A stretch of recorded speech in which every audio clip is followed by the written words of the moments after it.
Assalamualaikum warahmatullahi wabarakatuh. Waalaikumsalam warahmatullahi wabarakatuh. Bagaimana kabarnya anak-anak? Baik, Pak. Baik. Alhamdulillah sehat. Alhamdulillah. Sebelum memulai pembelajaran pada hari ini, kita berdoa terlebih dahulu ya. Silakan Mas Riza dipimpin doanya. Al-Fatihah.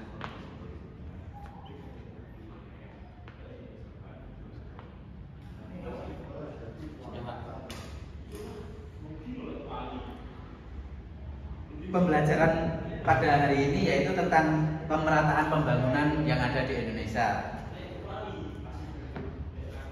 Ada yang sudah tahu bagaimana kondisi pembangunan yang ada di Indonesia bagaimana?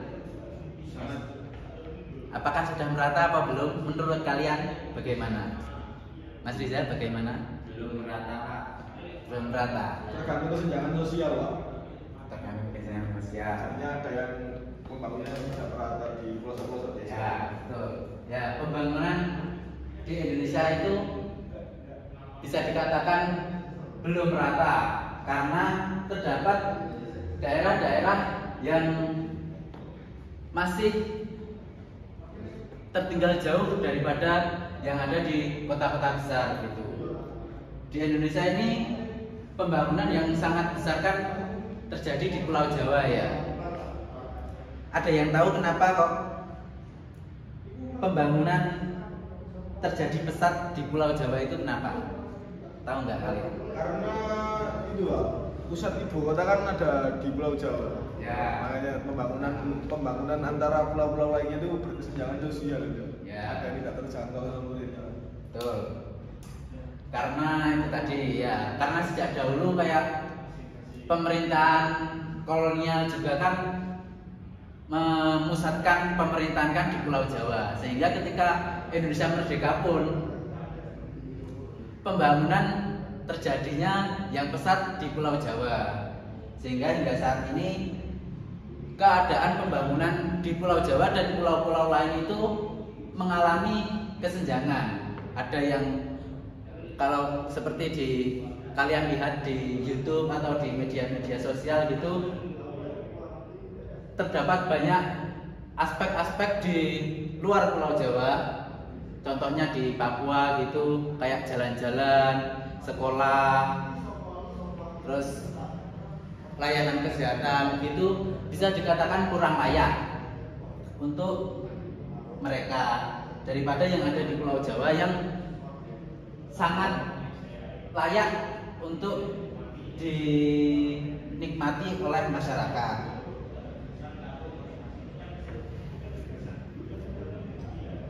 Selanjutnya yaitu apa tujuan dari pemerataan pembangunan? Tujuan dari pemerataan pembangunan yaitu untuk mencapai keadilan antara masyarakat di suatu daerah. Kan kita hidup di negara Indonesia, jadi pemerataan pembangunan itu perlu tercapai untuk mendapatkan keadilan bagi setiap masyarakatnya. Jadi agar tidak kayak masyarakat yang daerahnya pembangunannya kurang baik gitu, agar tidak merasa iri atau merasa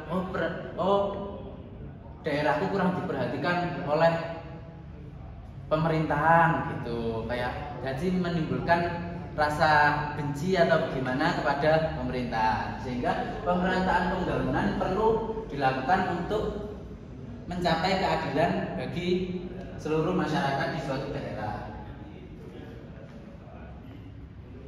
Yang selanjutnya yaitu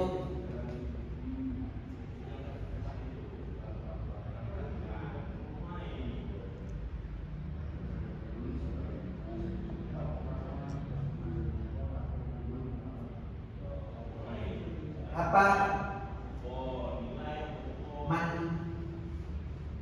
manfaat dari ketika pembangunan sudah merata, apa manfaat dari hal tersebut? Ada yang bisa menyebutkan, Mas Riza atau Mas Matul? Ya, jadi ketika pemerataannya manfaatnya salah satunya yaitu tidak berpusat di salah satu pulau saja. Ya.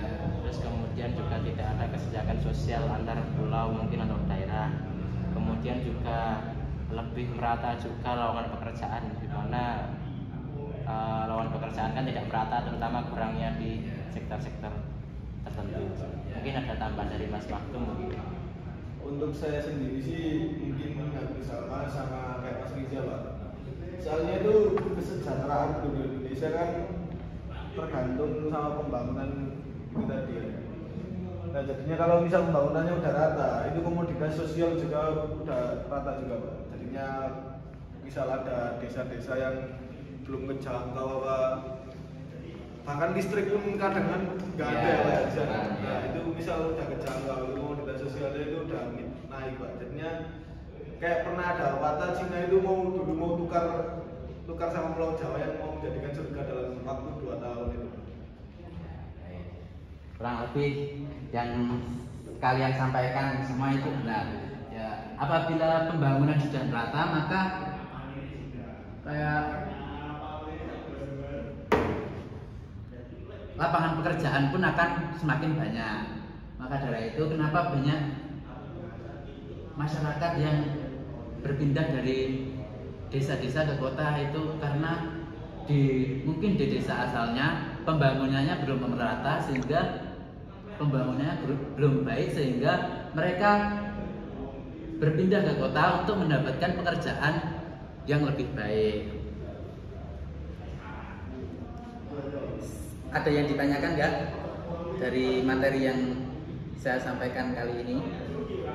Saya bertanya, Pak. Pak, misal solusi untuk kesenjangan misal desa yang belum terjangkau itu apa, Pak? Ya. Solusi untuk jadi agar desa-desa yang pembangunannya belum terjangkau atau masih kurang gitu ya solusinya. Itu harus ada koordinasi antara pemerintahan daerah tersebut dan pemerintahan pusat. Jadi apabila kan tidak dipungkiri juga di Indonesia itu banyak terjadi korupsi gitu. Apabila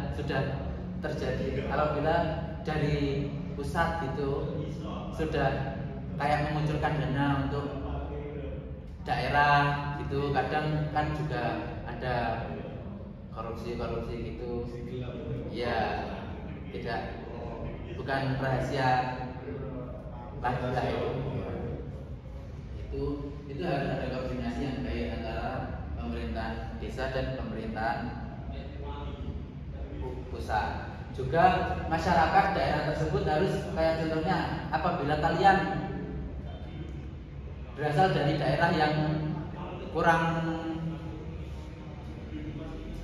yang pembangunannya masih buruk gitu, terus kalian pergi ke kota untuk menuntut ilmu atau bagaimana atau bekerja gitu.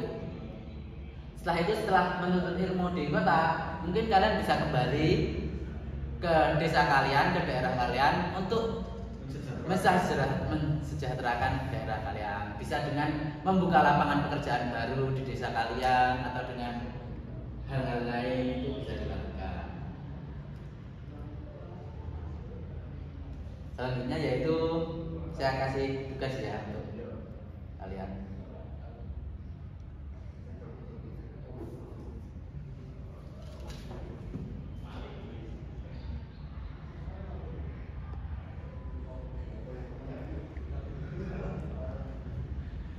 Yang pertama untuk Mas Maktum mencari faktor-faktor yang mempengaruhi pemerataan pembangunan. Nanti ditulis, nanti bisa dijelaskan di depan. Untuk Mas Riza mencari dampak-dampak dari pemerataan pembangunan. Bisa dicari lewat HP masing-masing. Faktor-faktor ya, Pak? Ya, faktor-faktor untuk Mas Maktum yang mempengaruhi pemerataan pembangunan.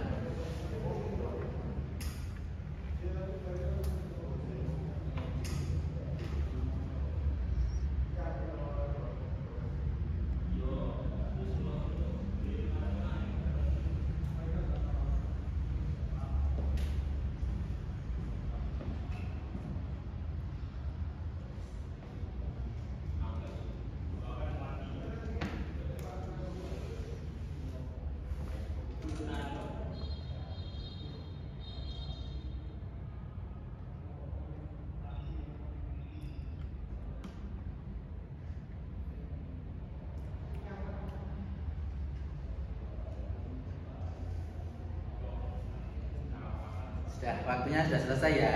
Silahkan untuk pertama Mas Matung dulu untuk menjelaskan ke depan Baik Pak. hasil kerjaannya. Nah, untuk faktor-faktor yang mempengaruhi pemerataan pembangunan ada dua kemungkinan Pak yang saya ketahui, yaitu faktor ekonomi dan faktor sosial. Nah, faktor ekonomi sendiri pun, misal ekonomi di kota Jakarta, walaupun UMR-nya pasti kalah sama Kalimantan, tapi faktor ekonomi itu yang mempengaruhi Jakarta itu menjadi lebih maju Pak. Dari adanya lapangan pekerjaan yang banyak, terus lahan yang pembangunannya semakin meningkat, dan yang kedua adalah faktor sosial Pak. Kan manusia kan sebagai makhluk sosial. Nah, misal interaksi antara misal di desa sama di kota itu kurang, itu faktor pembangunan yang akan dilakukan di desa tersebut akan stuck di situ aja Pak. Kalau misal di kota, kita akan berinovasi gimana sih cara majunya kota tersebut. Jadinya itu Pak faktornya. Beri tepuk tangan untuk Mas Matung.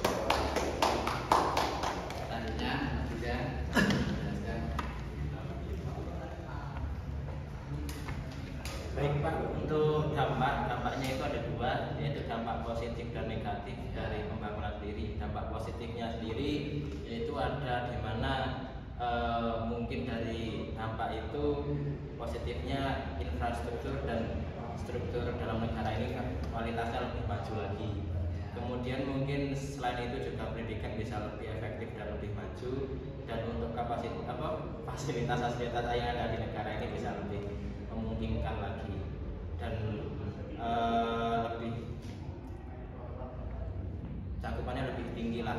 Kemudian untuk dampak negatifnya sendiri, masyarakat masih memiliki pola hidup konsumtif atau masih belum bisa menyesuaikan keadaan, kemudian masih hidup kebarat-baratan karena adanya dampak tersebut. Nah, masalah yang dapat ditimbulkan dari adanya dampak ini yaitu salah satunya itu pengangguran dan masih tidak meratanya kesenjangan sosial, yaitu kemiskinan masalahnya. Ini itu aja Pak. Beri tepuk tangan.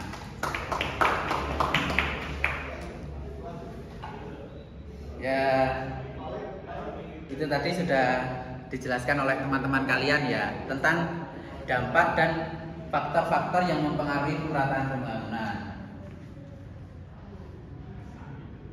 Dari materi yang kita pelajari kali ini, apa manfaat atau kenapa kita perlu mempelajari materi ini? Ada yang tahu nggak? Saya Pak. Apa? Nah, mungkin untuk pemerataan pembangunan kan kita kan hidup kan untuk ke depan ya Pak. Ya. Era semakin maju, era modern semakin meningkat. Nah, itulah mengapa kita harus dibutuhkan pemerataan pembangunan agar Indonesia ini tidak kalah saing sama negara asing Pak. Ada tambahan yang lain? Iya, karena tidak jauh dari Mas Matum tadi, karena berkembangnya era digital juga, Indonesia harus mengikuti akan pembangunan juga agar tidak terinjak-injak oleh bangsa lain. Karena ada rumor bahwa Indonesia di tahun 2049 akan menjadi negara emas, generasi emas. Itu saja Pak. Ya, itu tenang untuk teman-teman kalian.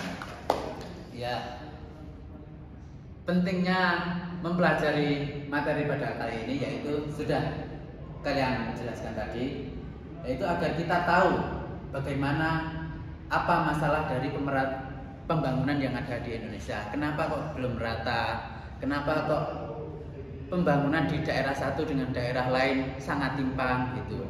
Jadi kita bisa tahu keadaan pembangunan yang ada di Indonesia dan kita bisa tahu apa yang harus kita lakukan untuk memperbaiki hal-hal tersebut.